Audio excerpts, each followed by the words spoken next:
Olá, pessoal. Estamos aqui no segundo episódio do nosso Papo Reto, seu podcast policial. E hoje o papo é com os professores Carlos Miranda e José Eduardo Fernandes, que estão aqui comigo. Tudo bem, pessoal? Beleza. Tudo bem, obrigado. Tudo certo. Estão preparados para as perguntas? Sempre. Vai vir coisa importante aí, eu Vai. imagino. A gente vai falar um pouquinho sobre concurso público, vida pessoal, vida profissional. Vai ser um bate-papo bem interessante. Vou fazer algumas perguntinhas aqui que eu recebi. Surpresas. Surpresas. Pega leve, hein? Não, pode deixar. Primeiro assunto que eu quero tratar aqui com vocês é sobre concurso policial. Como o aluno ele forma uma base para o concurso policial? Vamos supor, tô do zero. O que eu faço? O que eu tenho que fazer? Posso começar, Du? Manda bala. Vai. Bom, assim, isso é uma pergunta clássica dos alunos, né? Professor, o que eu faço? Eu estou começando a estudar agora. Bom, você pode começar a estudar sozinho ou você pode começar a estudar com assessoramento. De uma forma ou de outra, a sua primeira obrigação é você ler o edital e entender aonde você está se metendo, literalmente, aonde que você quer entrar. Então, a pessoa quer estudar para delegado, a pessoa quer estudar para investigador, para escrivão, né? Agora nós vamos ter a mudança de cargo, oficial de investigação. Você tem que entender aonde que você está entrando. E você tem que entender o seu edital e você tem que ter uma organização de estudos. O grande problema de quem está começando a estudar é esse. Falta de organização. 95% das pessoas estudam sem organização. Estudam as matérias que mais gostam, deixam de lado as matérias que não têm afinidade, querem estudar um bloco inteiro. Então a pessoa começa estudando direito penal, gostou, ela fica meses estudando direito penal, aí depois ela vai ficar meses estudando processo penal e assim sucessivamente. Você não consegue criar uma base desse jeito. E chega um absurdo que a gente vê também muitas vezes, né, Carlão? Às vezes algumas pessoas perguntando pra gente, o cara tá estudando para um concurso da Polícia Federal, por exemplo. Sim. Tá, mas qual que é o peso das disciplinas? O que vai cair na minha prova? Poxa, mas se você já está estudando para o concurso da Polícia Federal, para gente, para escrivão, qual que é a sua obrigação Ler inicial? o seu edital, conhecer sua prova. É óbvio. Você não sabe o que cai na sua prova, então você não está estudando para concurso. A primeira obrigação do estudante é conhecer o edital. Exato. Se organizar, ter uma organização de estudos e ter um material, uma fonte de estudo. Você pode até depois ampliar isso, mas é incrível que as pessoas elas compram um curso aqui hoje, não gostam, ficam com aquele material, compram um outro curso amanhã, depois eles compram mais um módulo de algum outro curso, elas querem estudar por todos aqueles materiais ao mesmo tempo. Vão pingando, né? Vão pingando, você não consegue também. Ache um curso, ache um material que você tenha afinidade e fique com aquele curso e fique com aquele material. E dentro dessa estratégia, né, que você falou, né, de ter materiais confiáveis e tudo mais, uma coisa que as pessoas normalmente perguntam pra gente, né? Se os concursos policiais eles são semelhantes, né? Pô, eu posso conseguir, de repente, estudar para um concurso da Polícia Civil de São Paulo, mas também eu quero, eventualmente, prestar um concurso no Paraná, em Santa Catarina. Em 2025 vai ter concurso pra caramba, né? E sim, né? Na verdade, é o que a gente percebe analisando, que a gente faz toda essa parte de análise de edital, é que os editais, eles costumam ter um núcleo duro que é comum a eles, né? Falar, por exemplo, de um concurso de investigador, de escrivão de polícia, aquela base vai acabar se repetindo. De noções de direito. Noções do direito, língua portuguesa, informática. Ou seja, o cara que estuda e tem conhecimento de um edital mais amplo, essa é uma estratégia que eu acho bacana do cara adotar, de ter um edital amplo, né? Que ele acaba se preparando. Exato, a pessoa está estudando português, ela está estudando português para todos os concursos. Ela está estudando informática, está estudando para todos. Tem alguns pontinhos na Polícia Federal, que são mais pesados em informática. Cai em alguns concursos contabilidade. Perfeito, tudo bem. Você começa com a base e depois você expande, de acordo com aquilo que você quer fazer. Então, voltando àquela história de analisar o edital. Eu quero prestar mais de um concurso. Para qual edital que eu vou estudar? Para o mais amplo.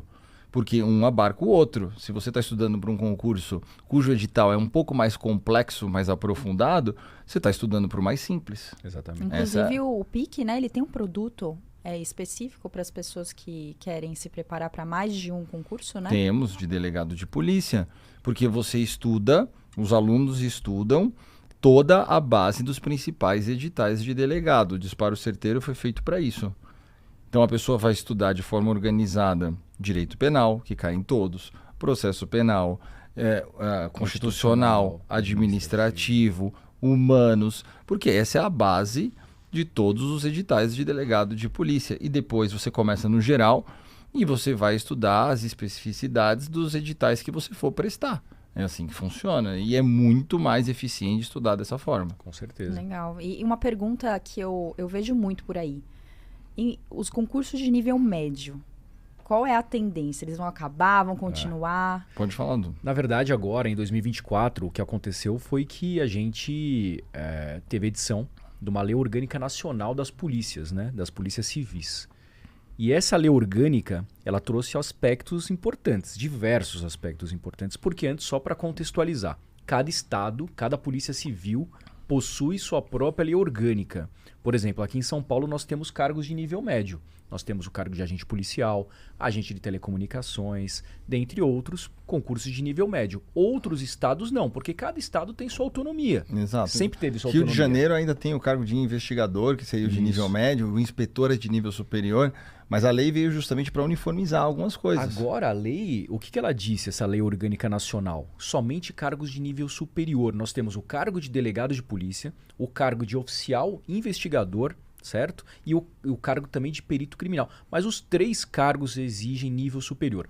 E aí todo mundo falou, já era, acabou. Cargo de nível médio, não vai ter mais concurso de nível médio. E falando especificamente aqui do concurso da Polícia Civil do Estado de São Paulo, qual que é a posição e o que a gente até escuta dos bastidores da própria Polícia Civil.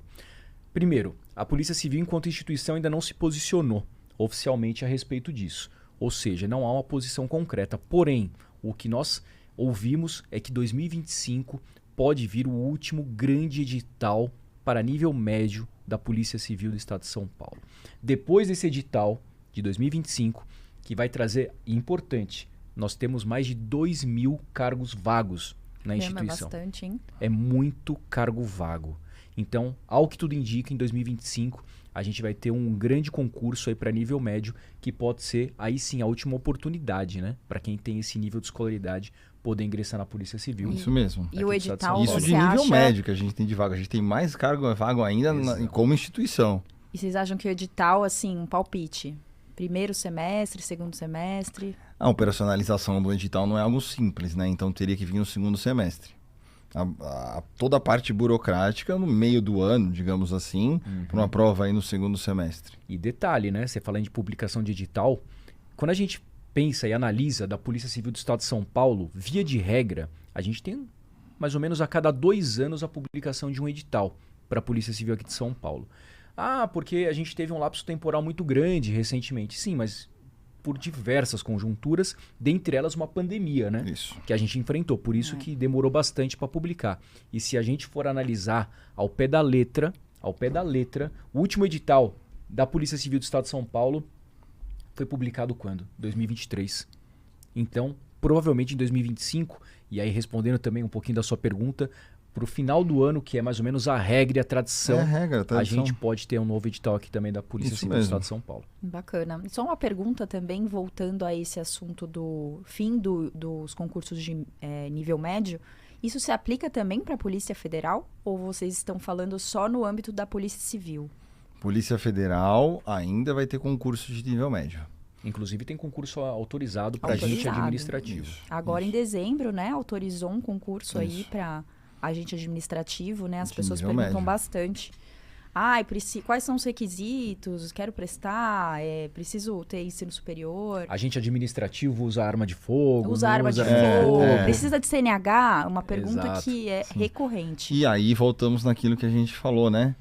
Você está perguntando, só que você não leu o seu edital.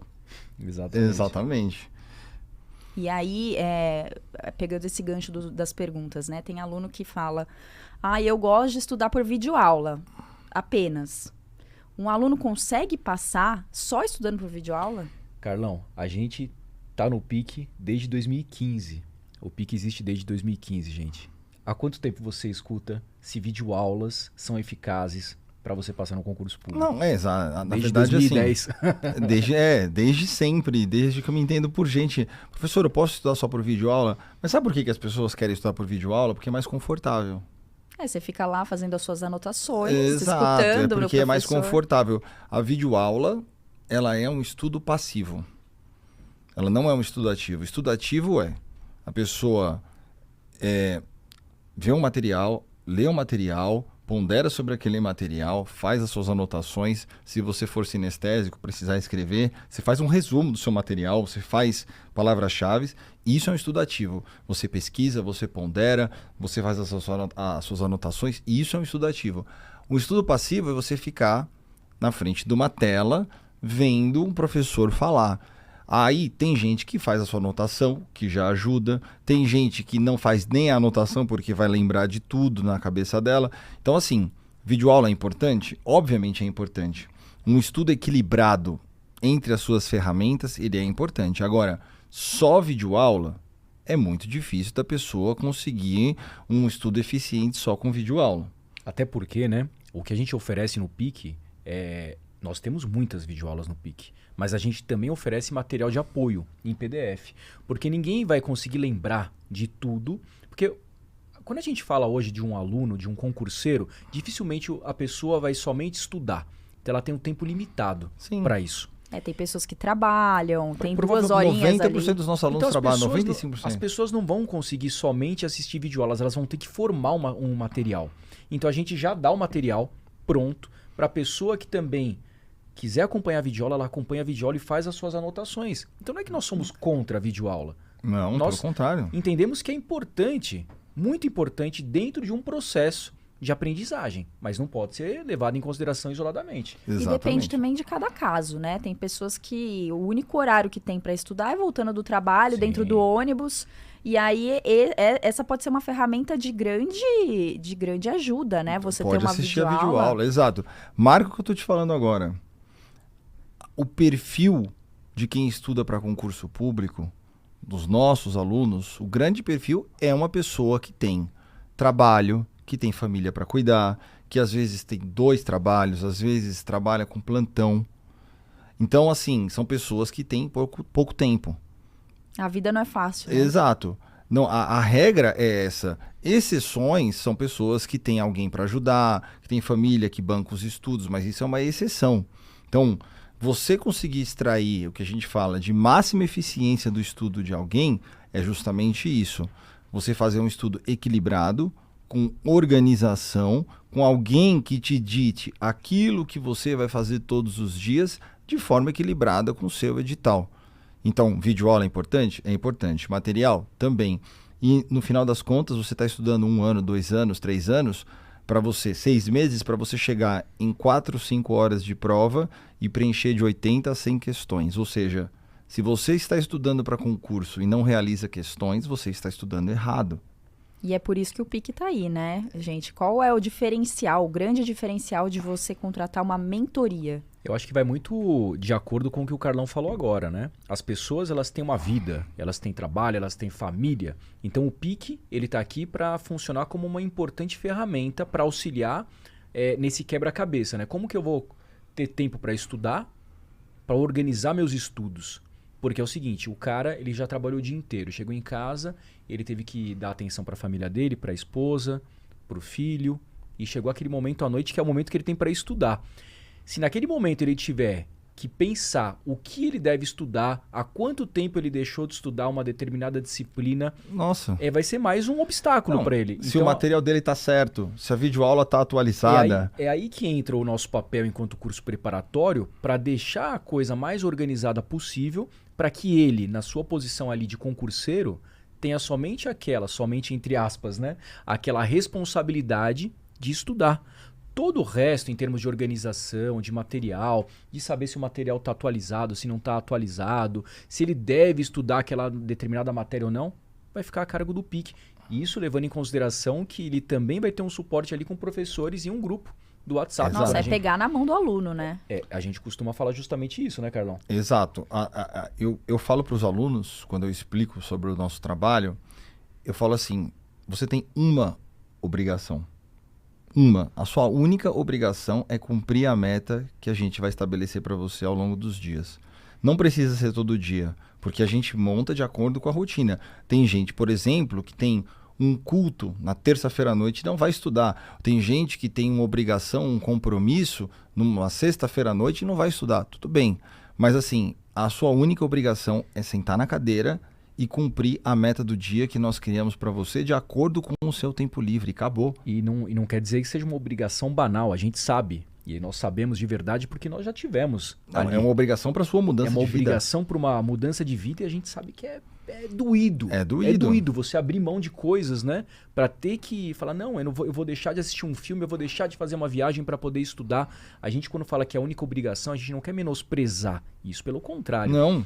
Mas é um marco ali determinante para a mudança da vida da pessoa. Exato. A pessoa fala assim, professor, eu quero passar no concurso, é a minha vocação, é o meu sonho. Então, vamos fazer uma parceria no sentido de eu vou te fornecer todas as ferramentas, eu vou organizar o seu estudo, eu vou tirar as suas dúvidas o dia inteiro, todos os dias. Eu quero que você cumpra a sua obrigação, a sua meta para você construir o seu castelo. É o tijolinho lá no dia, a pedra no dia.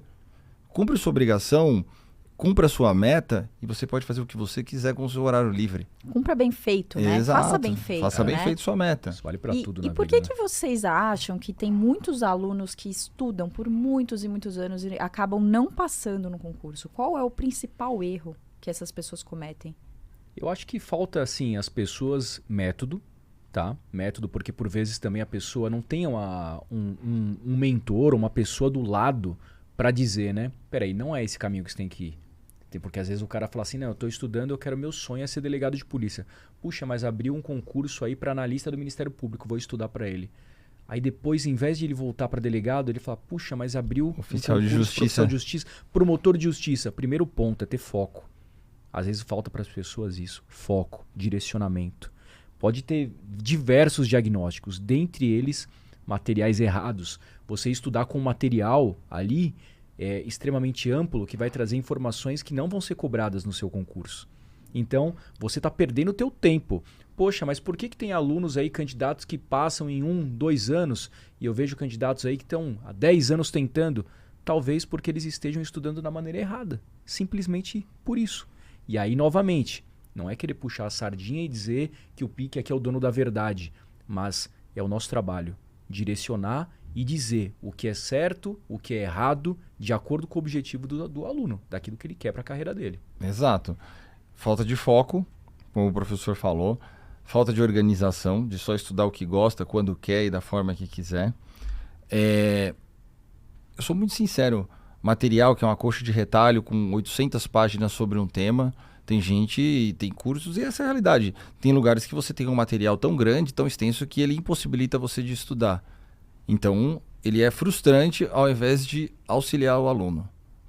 O material tem que ser objetivo, focado no seu concurso. Nós trabalhamos com carreira policial, então esse material ele vai ser para a sua carreira policial. Não é material de magistratura, não é material de Ministério Público, não é material de defensoria. É material para delegado, para investigador, para escrivão. E a gente está atento a tudo que está acontecendo. Então, nessa estrada há quantos anos? Em termos de concursos, né? As pessoas às vezes perguntam, né? Para a primeira fase basta a letra de lei. Cara, esse é um mito que hoje em dia não dá mais. Acabou. Antes, quando a gente falava de uma prova de VUNESP, por exemplo, aqui da Polícia Civil de São Paulo, basta ler a letra da lei que você vai conseguir ser aprovado. Hoje em dia, esquece. Hoje em dia, até a prova objetiva exige conhecimentos, e você sabe muito bem disso, de jurisprudência. Então, a gente está aqui justamente... De doutrina, de jurisprudência. Para acabar com esses dogmas, né? Que essas coisas que não se aplicam mais, entendeu? Porque, senão, o que acontece? A pessoa ela fica estudando... com base em conhecimentos e experiências passadas e não tem ali uma pessoa para dar essa orientação, né? Um mentor, né? Exatamente, faz toda a diferença. O bem mais precioso do aluno não é o dinheiro dele. O bem mais precioso do aluno é o tempo. Tempo é uma coisa... A pessoa vai ficar 3, 4 anos estudando para um concurso parar a vida. O mais caro, né? Exato. Se custa o seu tempo... É caro. Exatamente. O maior custo que você pode ter na sua vida é um tempo. E o tempo de fazer as coisas erradas. Então, quando a gente fala em otimização, é isso. É um trabalho de otimização de estudo, de eficiência no estudo. É isso. E você comentou, né, de prova objetiva. Até para o pessoal que não está muito familiarizado com o concurso da Polícia Civil, né? Como que funciona? Quais são as etapas do concurso? Então, via de regra, né, a gente tem sempre uma prova objetiva. Isso vale tanto para a Polícia Civil quanto para a Polícia Federal, por exemplo. Legal. Prova de múltipla escolha, né? Ou certo e errado, a depender da banca examinadora.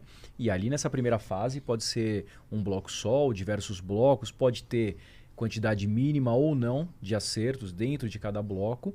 E aí você parte para uma prova discursiva, que cada vez mais tem sido aplicada no mesmo dia, até para dar uma celeridade, uma rapidez no concurso, né? E às vezes acontece que não. Por exemplo, Minas Gerais agora a prova discursiva vai ser em data diferente para delegado. Nossa, Exatamente. no mesmo dia, então, o candidato ele faz a prova pela manhã e de tarde ele já tem a avaliação da prova discursiva também. Ou seja, o seu estudo tem que ser conjunto para fase objetiva e discursiva. Exato. Podem ser questões discursivas, pode ser uma redação, pode ser uma peça para delegado de polícia, para delegado de polícia. E aí, por fim, né, em determinados concursos, a gente ainda tem o exame oral, né? Que a gente vai falar com maiores detalhes mais para frente. Inclusive, né, acho que a gente está aí tem um concurso em andamento que a gente está na fase oral, né? Para delegado, investigador. Em São Paulo, nós temos um único estado que tem prova oral tanto para delegado quanto para as carreiras de nível superior. Então, nós temos prova oral para investigador, para escrivão, para médico legista, para perito. Isso é uma coisa que é algo muito específico de São Paulo. Agora, o Du estava falando da nova Lei Orgânica Nacional da Polícia Civil. Acabou o mito de que não tem prova oral para delegado. Todos os estados vão ter prova oral para delegado de polícia. Inclusive, nós tivemos editais recentes retificados para poderem se coadunar com a nova lei orgânica, porque eles não previam prova oral para delegado. Então, se você for estudar para delegado, saiba, você vai fazer uma prova oral. Para as outras carreiras, né? Em São Paulo. Ainda é uma tradição de São Paulo. E não vai sair. Já tivemos tentativas de mudanças nesse sentido. Recentes que foram refutadas pelo governo, pela própria academia de polícia, que é uma forma de selecionar os seus alunos. E aqui a gente não está... Somos contra, somos a favor de ter prova oral para investigador, para escrivão. Nós somos a favor da realidade e de fazer um trabalho eficiente para o que vier. Com prova oral ou sem prova oral? Eu acho que com prova oral ou sem prova oral, o importante é que o concurso e o processo de seleção seja justo, equilibrado. Isso é o importante. O que nós nunca vamos tolerar é injustiça. Pelo contrário. Quando estava essa discussão a respeito da prova oral, a gente falou, se for mantida a prova oral, a gente sempre vai lutar para que esse processo seja equilibrado e justo para todos. Se acabar a prova oral, que seja justo e equilibrado para todos. E essa a fase oral, me corrijam se eu estiver errada, mas ela é muito importante, né? O candidato ele já passou ali pela prova objetiva, pela prova discursiva, ele tem conhecimento, né? A gente sabe que o pessoal que chega até essa fase final do concurso é uma pessoa que tem uma boa bagagem aí de conteúdo, né? Só que quais são os principais erros que esses candidatos cometem? Porque eu sei que estudar não necessariamente é o maior erro, né? Porque a pessoa estudou. Ninguém cai de paraquedas. Não, ninguém cai de paraquedas na fase oral. Só que assim, as pessoas acham que estudar para fase oral é estudar da mesma forma que você vem estudando na fase objetiva e discursiva. Desde os primórdios da nossa educação, nós não fomos acostumados a nos manifestar de forma técnica e oral. Alguém gostava de apresentar trabalho oral no colégio? Quando tinha que ir para frente, quando tinha que ir para frente da sala, então, na sua prova oral, da sua prova oral você vai ter 6 examinadores, 4, 5, 6 examinadores especialistas naquilo que eles estão te perguntando, 50, 100 pessoas atrás de você, num momento que você é o foco total e você vai ser arguído por 10, 15, 20 minutos, meia hora, por pessoas especialistas. Eu sempre falo isso para os alunos. A prova oral, ela é uma entrevista de emprego solene. Então, você vai estudar para sua entrevista de emprego solene da mesma forma? Não. As pessoas não estão acostumadas a falar. Eu estudo e eu estou acostumado a marcar um teste ou escrever 20 linhas, 15 linhas. Eu não estou acostumado a, em 3 segundos, formalizar uma resposta, formar uma resposta com introdução, desenvolvimento e conclusão de forma técnica sobre um tema de direito. Então você precisa mudar a sua forma de estudo. Você precisa treinar a sua oratória. O jeito que você se apresenta na prova oral é tão importante quanto o conteúdo. A forma como você se dirige para os membros examinadores ali, a forma como você constrói suas respostas. Não adianta, o estudo é diferente. Linguagem corporal. A linguagem corporal é aquilo que a gente fala com os alunos. De repente, o aluno está aqui, mãos para baixo. Não. Suas mãos acima da mesa. Leve, educação, gesticular, empatia, tudo. E é muito importante isso que o Carlão falou. É empatia entre examinador e examinado. Você tem que ter um respeito recíproco, né? E é óbvio que tem diversas técnicas que a gente adota ali, né? Quando a gente está fazendo a preparação dos alunos para a prova oral, mas é completamente diferente. Professor, tem como fazer uma preparação que englobe tudo? Não tem. Prova objetiva, prova discursiva, exame oral não dá, porque são formas de estudo completamente distintas e que você tem que estar preparado. E para você que está se preparando para o concurso de delegado, é a sua realidade. Lá na frente você vai ter uma prova oral e você vai ter que fazer em todos os estados e na Polícia Federal. Exatamente. Nossa, mas eu imagino assim, o nervosismo do candidato. Ele já chegou até essa fase, ele vai ter que falar numa banca, né, cheia de autoridades da polícia, com mais candidatos assistindo, né, atrás dele. Sim. Eu penso, eu tô nervosa aqui de estar entrevistando vocês. A gente tá aqui no ambiente fechado. Informal. A gente tá sem plateia. Papo, sem plateia. Gente, você imagina... É complexo. Assim, você tem que pensar no conteúdo, você tem que pensar nas suas mãos, no seu pé, como que você tá se portando. Você tem que ter uma inteligência emocional para aquele momento. Você tem que estar muito preparado. Não adianta. Exato. E não é para assustar, tá, gente? Não é para assustar. É uma fase que é perfeitamente... você vai superar tranquilamente com as técnicas corretas. Mas que é um cenário que envolve muitas coisas. Você tem que saber o que esperar, Sim. né? Se você sabe o que você vai encontrar lá, por mais que aconteça alguma coisa, derrubei a água, né? Não. Já aconteceu, né? Já aconteceu de candidato praticamente desmaiar porque não tinha comido. Meu e o Deus. examinador entregar uma barra de cereal. E tem que acabar com esse mito também que o examinador tá ali para ferrar com o candidato. Tá ali para ajudar. A gente tá ali para ajudar, né? E a gente conhece muitos O examinador tá ali para examinadores. ajudar. Eles querem que você faça uma prova brilhante. Ninguém tá torcendo ali pelo seu mal. Ele quer Pelo que você contrário. seja par dele. Exato. Quem tá ali pra ferrar é o nervosismo, A na não verdade. ser que você seja uma pessoa que não tenha o perfil. E aí ele vai sacar sim. você. Ele vai identificar. Exatamente. E me pergunta, Du, quantos aprovados a gente teve em São Paulo só no último concurso aqui na fase oral? Carlos Miranda, quantos alunos aprovados, o PIC Aprova, teve no último concurso da Polícia Civil do Estado de São Paulo? Simplesmente 220. Caramba. Obrigado. Pois é, 220. E isso assim, não só em São Paulo. A gente tem candidato aprovado em fase oral em diversos outros estados.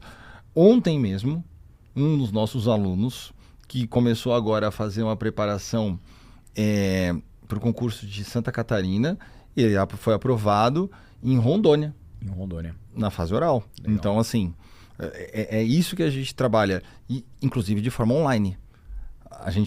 Esse aluno, ele não fez banca presencial, porque obviamente ele mora em outro estado, então ele fez um trabalho online e foi aprovado.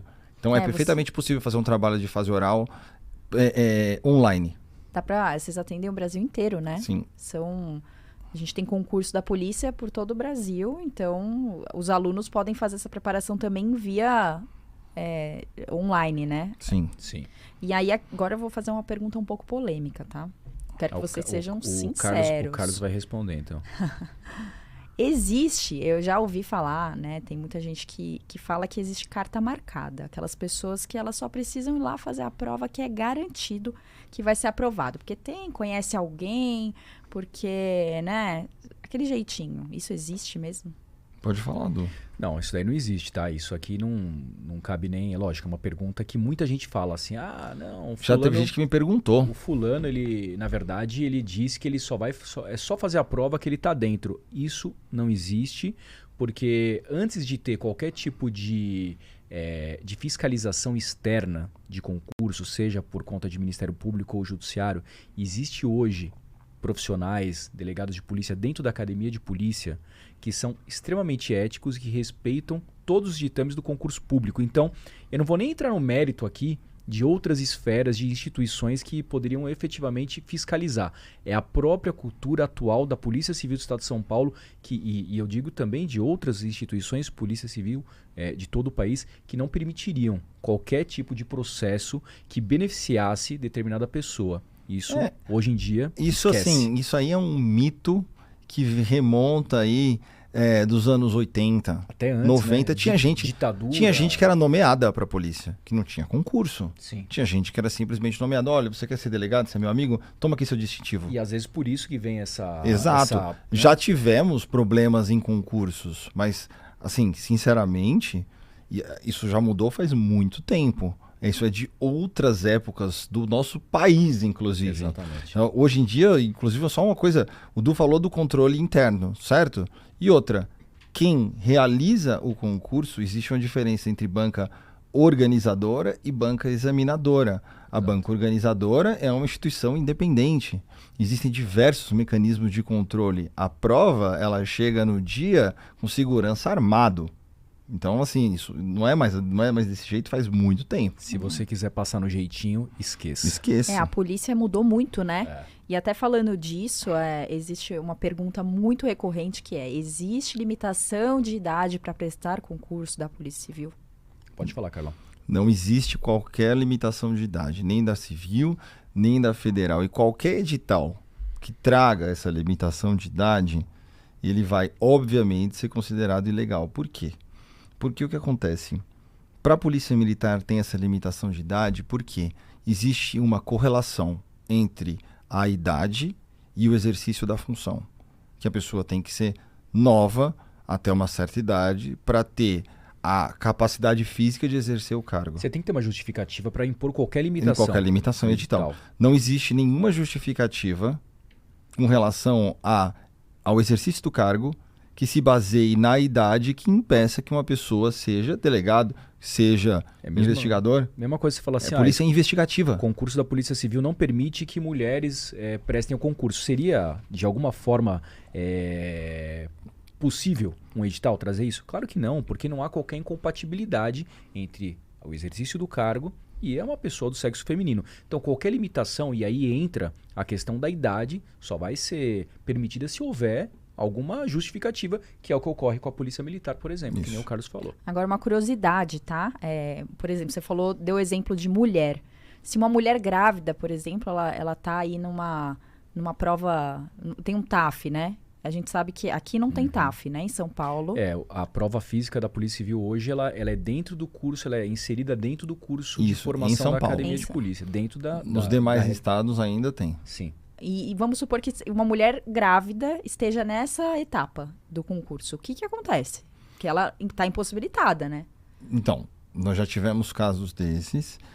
Tem duas possibilidades. A primeira possibilidade é pedir uma leniência administrativa, uma possibilidade administrativa da pessoa realizar o TAF depois. Mas já teve gente que entrou com mandado de segurança e conseguiu o mandado de segurança, conseguiu justamente eliminar para poder realizar o TAF depois. Sim. A gente teve até exemplo recente, né?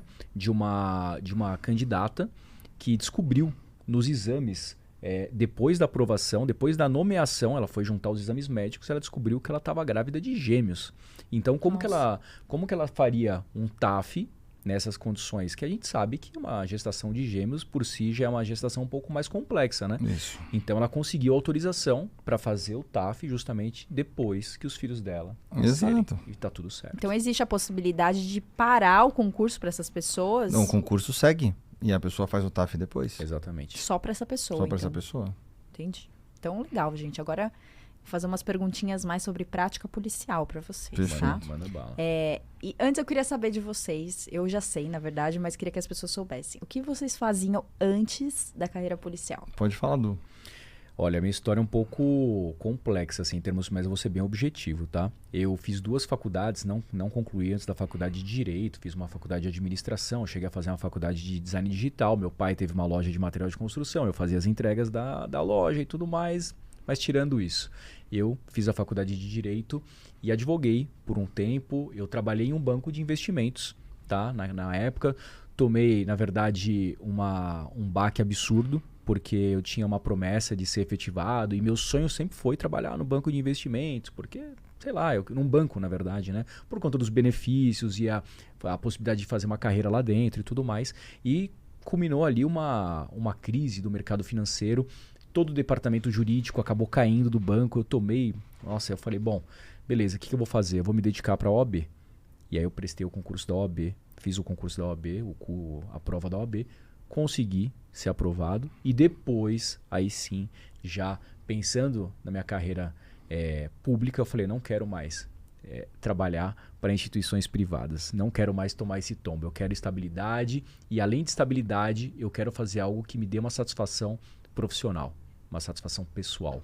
E aí foi a oportunidade que eu falei, por que não prestar o concurso para delegado de polícia? Eu tenho formação jurídica, fiz um ano de curso preparatório na época, publicou o edital e aí consegui, em 2012, ser aprovado no concurso de delegado de polícia. Advoguei um pouco antes, porque a gente tem que ter essa prática jurídica até como pré-requisito no edital. Então, basicamente, bem objetivamente, minha vida profissional se baseou nessas experiências aí. E quanto tempo de estudo para o concurso? Para o concurso em si foi um ano. Um ano Caramba. de concurso. Aí, ó, passou. Um ano de concurso. Um ano de estudo para passar no concurso. O concurso era DP1 de 2011, mas que concluiu em 2012. E eu consegui a aprovação em 2012. Dedicação total pro concurso, né? A partir do momento que eu coloquei na minha cabeça que era o concurso, era aquilo. Eu mirei naquele objetivo, falei, vou ter que fazer o que for preciso, abdiquei de coisas e, óbvio, as coisas acontecem na nossa vida no momento certo, né? Aquele momento, era um momento que eu estava muito focado, já estava com uma bagagem boa de estudos antes, levei a sério a faculdade de Direito. Eu acho que quanto antes a pessoa cai a ficha do estudo, né, que ela tem que se dedicar ao estudo, quanto antes ela faz isso, ela tem maiores chances de conseguir o objetivo mais rápido, né? Então não é simplesmente, o cara estudou por um ano e passou. Tá, e o que você fez antes desse um ano de estudar para concurso para delegado? De que maneira que você encarou sua vida acadêmica? Isso diz muito sobre o que você vai colher lá na frente. Pois é. E eu, no meu caso, desde criança, eu já sabia o que ia fazer direito. Porque eu tenho a família da área jurídica, minha mãe é promotora de justiça e ficava aquela coisa, você vai fazer direito, ótimo, fiz direito. Só que eu fiz direito para me preparar para ser promotor ou para ser advogado. Isso era aquilo que eu pensava que eu ia ser. Só que olha como é a vida, né? Eu me formei, abrimos um escritório e eu descobri que eu era péssimo advogado. Passei na OAB tranquilamente, mas eu descobri que eu era péssimo advogado. E tem um monte de gente aí que tá me ouvindo que, poxa, não se identifica. Se hoje eu tivesse que advogar, eu ia fazer qualquer outra coisa, fazer educação física. Mas eu não... E não é um demérito, não tô desmerecendo a profissão. A profissão é importantíssima, essencial à justiça. Só que não era pra mim. Não era pra mim. Então eu descobri que eu era péssimo advogado. E você pode se formar em direito e descobrir que você é uma péssima advogada. E tá tudo bem. Você só descobre depois, né? Você só descobre depois. Você descobre que você não gosta daquilo. Sim. Eu falei, meu Deus, eu fiz uma faculdade, eu não gostei. E eu não gosto daquilo que eu faço. E você vai passar o resto da sua vida fazendo algo que você não gosta. Comecei a estudar para concurso, só que pro concurso errado. Eu ia pro outro lado da força. Eu ia ser promotor, olha só. Comecei a estudar. Chegou aí bem, né? Chegou a avançar bem, Cheguei a avançar bem nas fases do concurso. E aí aconteceu um baque na minha vida em 2012, quando em um ano da minha vida, assim, que eu já estava estudando e né, passando por um monte de coisa, eu tive grandes perdas na minha vida. Meu pai faleceu, eu terminei um relacionamento muito longo, meu avô faleceu, tudo em um ano. O ano da tragédia. O ano da tragédia. Eu falei assim, bom, do momento que está a minha vida agora, pior não vai ficar. Foi o ano que, assim, entre 2011 e 2013, que eu estudava muito. E nisso, eu posso dizer que eu tive muito apoio familiar, minha mãe me ajudou. Em 2013, depois de passar o pior ano da minha vida, eu fiz o concurso logo depois na sequência do DU. Sim. O Du tinha acabado de entrar na polícia, eu fiz o concurso de DP 2013 e cá estamos nós. Meu calça branca. Calça branca, exatamente. Entendeu? Calça branca é o cara novo da polícia. É o mais novo que o outro. Exatamente.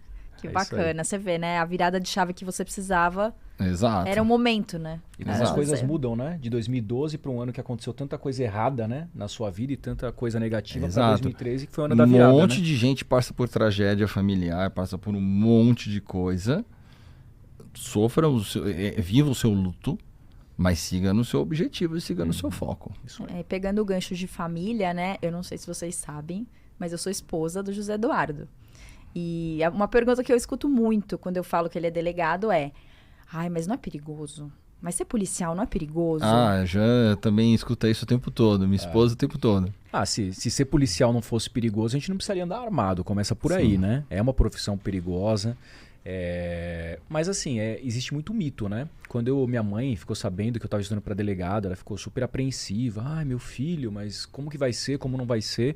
Lógico, você tem que ter as cautelas de praxe e você vai receber um treinamento. Hoje em dia, você tem um curso de formação na academia. No meu caso, por exemplo, eu nunca tinha atirado antes de entrar para a polícia. Nunca tinha tido contato com uma arma de fogo. Exceção feita a uma espingarda que meu pai tinha em casa, que ele nem sabe que eu mexia naquela espingarda lá. Agora ele sabe. Agora ele tá sabendo. Mas eu nunca tinha tido contato. Então é uma profissão perigosa, mas uma profissão que exige cautela e treinamento. Então você tem que estar em constante evolução e treinamento. E é óbvio que se você falar assim, mas você nunca foi ameaçado por ninguém que você prendeu, você nunca correu riscos por saberem que você é delegado, começa por aí. Você tem que saber o lado em que você está dentro desse contexto, certo? E sempre quando eu faço uma prisão, quando eu prendo alguém, eu trato as pessoas com respeito. Eu nunca encostei a mão em ninguém, nunca permiti que ninguém encostasse. Começa por aí. Ao tratar a pessoa que está sendo presa com respeito, o respeito passa a ser recíproco. E não tem o porquê você receber, por exemplo, uma ameaça de morte por você estar fazendo o seu trabalho. Né? Imagina que com o Carlos, mesma coisa dentro da sua experiência. Exato. Eu penso assim, você trabalhando de forma escorreita, você trabalhando de acordo com a legalidade, com relação a ameaças, essas coisas, você nunca vai ter problema. Com relação à vida pessoal, a gente toma alguns cuidados. Claro. Eu tô sempre armado. Tô gravando aqui com você, mas eu tô aqui com a minha querida de um lado, tô aqui com o meu carregador, com o meu outro carregador aqui, tudo certinho. Então, eu sei tudo que tá acontecendo e você se acostuma com isso. Essa é a realidade. Sim. Você se acostuma a tomar certos cuidados. Eu chego num lugar, eu tô com a minha mulher, eu chego num lugar que é um pouco perigoso, eu desço do carro primeiro, eu abro a porta do carro para ela. Amor, quando você me assistir, você sabe muito bem que é verdade. E também que eu abro a porta para você em outras ocasiões. Mas eu abro a porta, eu tenho a noção daquilo que está acontecendo à minha volta. Você tem que ter um senso efetivamente ambiental daquilo que está acontecendo à sua volta. Então você se acostuma com isso. E o perigo do policial, via de regra, não é na delegacia. É na folga. O perigo é na folga, porque você fica relaxado e você esquece o que você faz. E você nunca pode esquecer que você está armado. Exato. Em um local público e que, infelizmente, nós vivemos em um país em que a polícia não é respeitada da forma como deveria. E se você for identificado por um criminoso ali como um policial, ele pode querer fazer o nome dele no meio do crime com base na sua vida. Então, você tem que tomar certos cuidados. Não pode vacilar. São cuidados que você tem que tomar. Mas, fora isso, tranquilamente, às vezes quando eu chego no prédio, quando eu chego na minha casa, uma senhorinha outro dia falou pra mim assim, nossa, mas você não vai pro seu plantão de colete? Ela queria que eu fizesse o meu plantão com o colete balístico. Gente, não precisa. E talvez no começo alguns novos policiais, eles até no curso de formação não, já vou usar o colete às 12 horas de plantão com o colete. Não. Depois a ficha vai caindo. Exatamente, são cuidados. Como qualquer pessoa tem que ter cuidado na sua vida. Um cuidado que o Edu tem, né? Quando a gente vai para algum restaurante, alguma coisa, ele sempre senta olhando para a porta. Você tem que ter, por isso que eu falei, consciência ambiental. Você tem que saber o que está acontecendo à sua volta. Inclusive, gera até um conflito, né? Porque ela também tem o mesmo hábito. Eu falei, beleza, então, por favor, providencie 2 cadeiras paralelas que a gente resolve esse problema. Pronto. Então tá aí, gente. Vamos, né, falar que não é uma profissão... É perigosa, mas tendo cuidados é algo que... Tranquilo. E aí a gente falou muito do concurso para delegado, né? Mas tem, lógico, os candidatos do concurso de escrivão. O escrivão, ele usa arma também? Usa. Escrivão de polícia, ele é um policial. o escrivão de polícia, ele, no curso de formação, ele vai ter ali o contato com uma disciplina que é armamento e tiro, normal. Ele é um policial civil, até porque ele pode estar fazendo a oitiva, um depoimento de uma pessoa no cartório, que é uma pessoa procurada pela justiça, por exemplo. Já teve casos em que o escrivão de polícia estava fazendo uma oitiva dentro de uma delegacia de polícia, e aí o que acontece? Ele descobriu que aquela pessoa que estava ali sendo ouvida, que todo mundo que passa pela delegacia, a gente dá uma pesquisada para saber se aquela pessoa é procurada ou não, se existe um mandado de prisão contra aquela pessoa. Pois bem, aquela pessoa era procurada. E a pessoa pode estar armada naquele momento. Como que você vai expor o escrivão como policial civil e ele não vai estar usando uma arma? Ele tem que estar ali para sua própria proteção e também para proteger outras pessoas que estejam ali naquele ambiente, normal. Eu não vou dizer para você que não tem escrivão que trabalha desarmado, que deixa a arma em casa e vai para a delegacia e trabalha desarmado. Tem, são escolhas. O que não dá é pro cara ser investigador, ser agente e não querer trabalhar armado. Delegado também. E a gente também não pode dizer que a lei orgânica, ela obriga... Exato. Existem certas obrigações na sua lei orgânica que se você está portando, você tem que portar a sua arma, sua identidade funcional. É uma obrigação funcional. É uma obrigação funcional. É uma escolha de determinadas pessoas, por exemplo, no momento de folga. Folga, exato. De folga. Ela tá num restaurante, ela não quer se expor. Ela deixa a arma em casa e fica sem a funcional para não ser identificado. Escolha da pessoa. Mas a gente sabe que, via de regra, o policial, ele é policial 24 horas por dia. E você nunca sabe, nós esquecemos quem nós prendemos.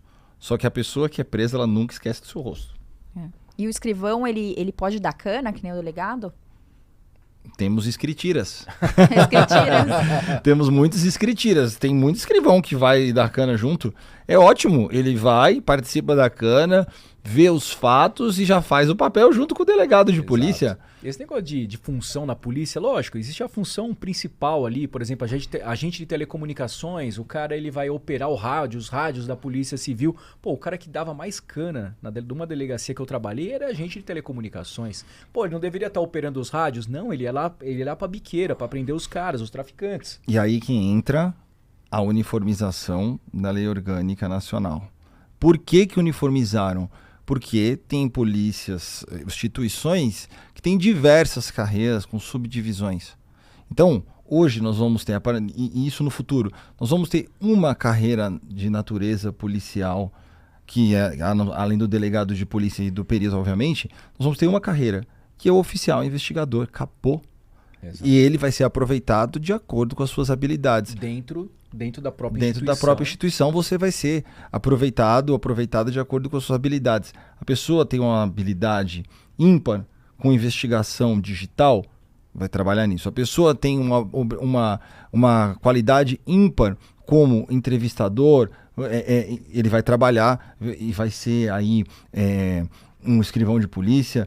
Então, assim, vai trabalhar na parte de investigação interna, só conversando com o pessoal, porque polícia conversa. Né? O trabalho policial é muito à base da conversa. Então, você vai ser aproveitado aonde você tem habilidade.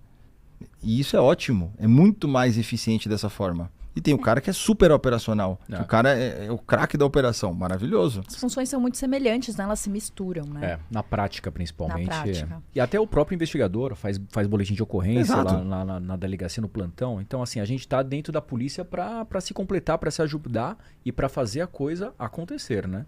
Então, é nesse sentido mesmo. E me falem, vocês têm alguma história, assim, muito interessante para contar de delegacia? Eu sei que vocês já estão nessa jornada aí há um tempo.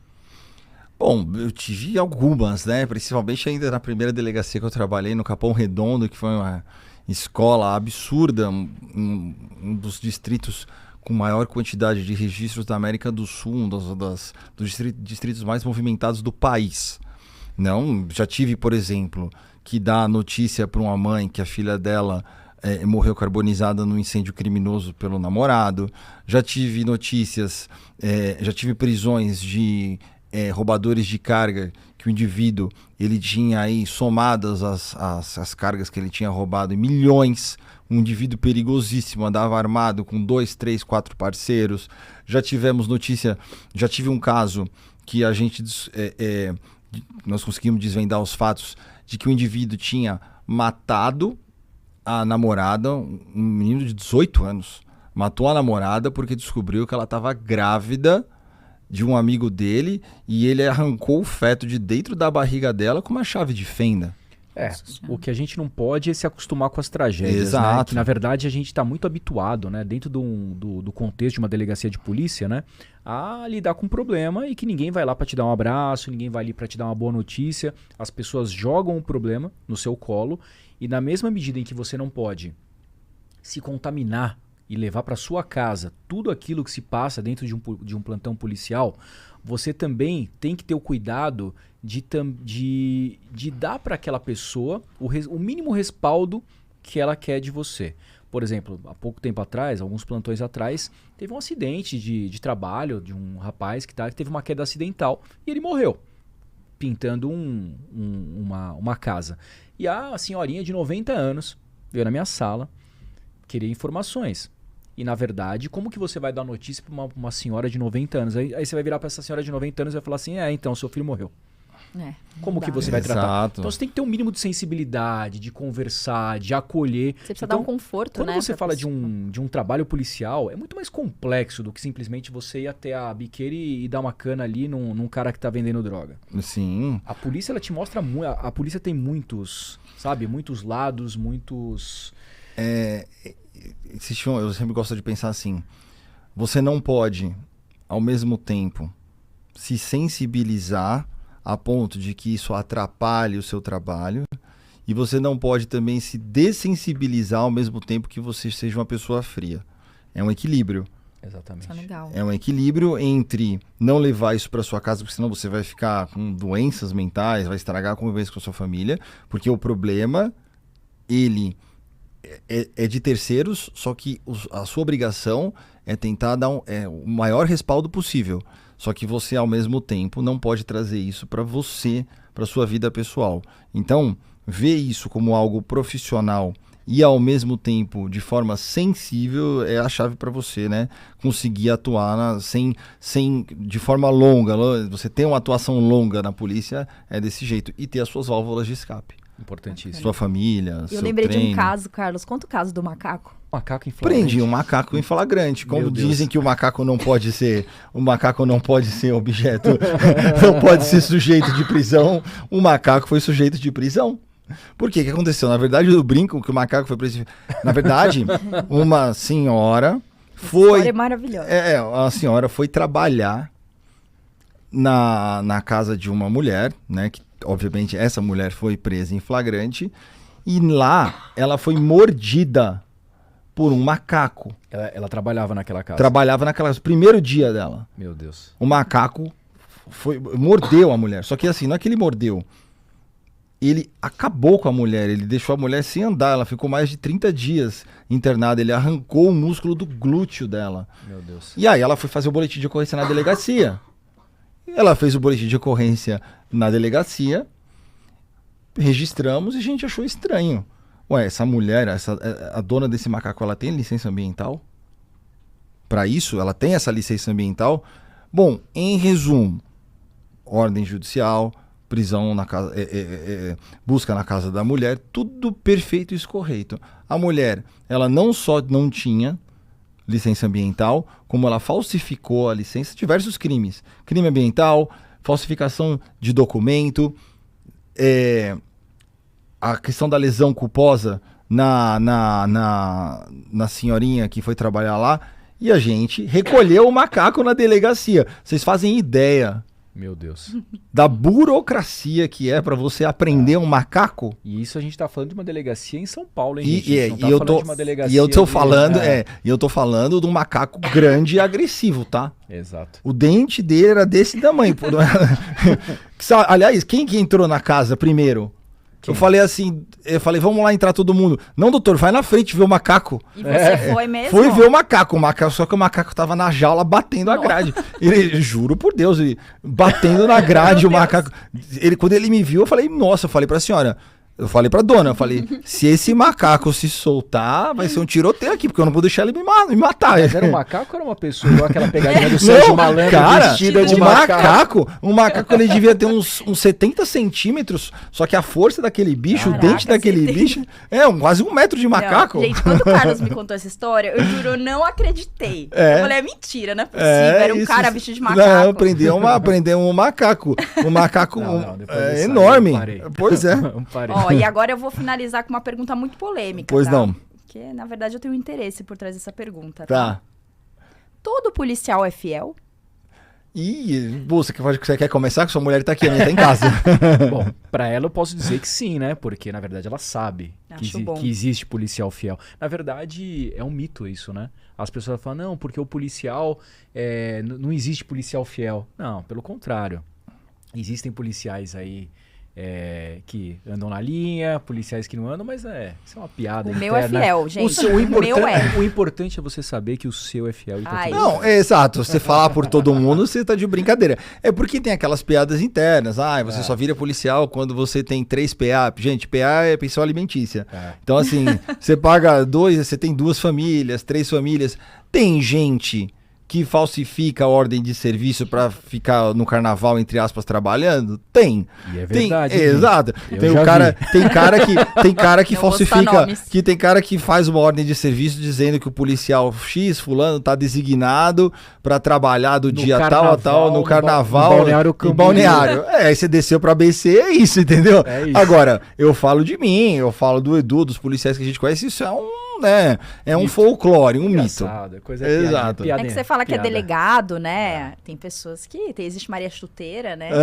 Maria Polícia. Exato. Você fala que é delegado, Não, mas caramba. mas exato. Importante, inclusive eu sempre falo isso, tratar todo mundo com respeito, dignidade no plantão, mas eu falo inclusive pros tiras, sem ideinha, pelo amor de Deus, porque vai arranjar problema na gestão da delegacia.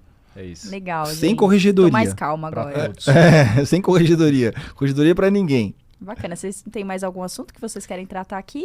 Acho que foi legal, foi bacana. E a gente vai conversar. A gente quis trazer aqui também esse bate-papo entre eu, o Carlos, porque a gente está desde 2015 nessa caminhada, mas vai ter bastante autoridade aqui, professores, para a gente abordar muito assunto bacana ao longo das nossas eu falei no começo, né, gente? Esse daqui é o 2º episódio de uma série aí que a gente, né, vai apresentar do podcast.